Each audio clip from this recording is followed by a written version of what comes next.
Symptoms ఉన్నప్పుడు neglect చేయొద్దు. Okay, ఈ సిమ్టమ్స్ ఏంటి సార్? అది సిమ్టమ్స్ అంటే కాషన్ అంటాను.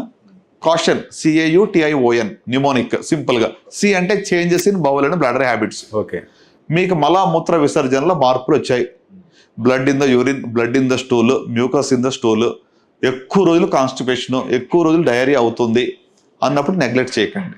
ఇదో ఒక్కసారి అయితే కంగారు పడద్దు. అంటే a sore which does not heal, అంటే మానని పుండు. నాలుగుకి మనం కొరుకున్నాం అనుకోండి, పుండు ఎందువల్ల మానిపోతుంది? 3 days మానిపోతుంది. ఒక వారమో 10 రోజుల్లో మానిపోతుంది.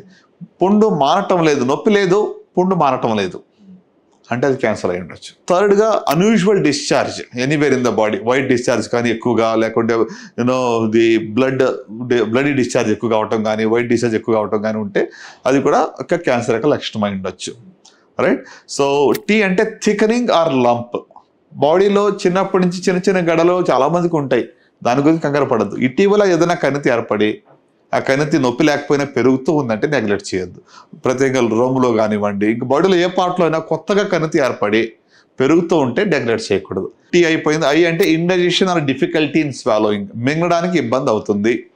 మీరు నీళ్లు తాగకుండా గుట్టక వేయలేకపోతున్నారు. సాలిడ్ ఫుడ్ అయితే వెళ్తుంది కానీ నీళ్లు తాగలేకపోతున్నారు. అప్పుడు ఖచ్చితంగా ఇది కూడా ఒక ఫుడ్ పైప్ యొక్క క్యాన్సర్ లక్షణం కూడా అయి ఉండవచ్చు. రైట్. O అంటే obvious change in the birth moles, పుట్టుమచ్చలు, చిన్న చిన్నవి పుండ్లు ఉంటే ఇటీవల మార్పు వచ్చింది, సైజ్ పెరుగుతుంది, బ్లీడింగ్ అవుతుంది, దురద వస్తుంది అంటే అది కూడా క్యాన్సర్ లక్షణం అయి ఉండొచ్చు. Right. N stands for nagging cough, అంటే మానని దగ్గు. ఆల్మోస్ట్ 1 month అయింది, 2 months అవుతా ఉంది, దగ్గు తగ్గటం లేదు, మరి గొంతుకు బొగురు పోయింది అంటే అది కూడా లంగ్ క్యాన్సర్ లక్షణం.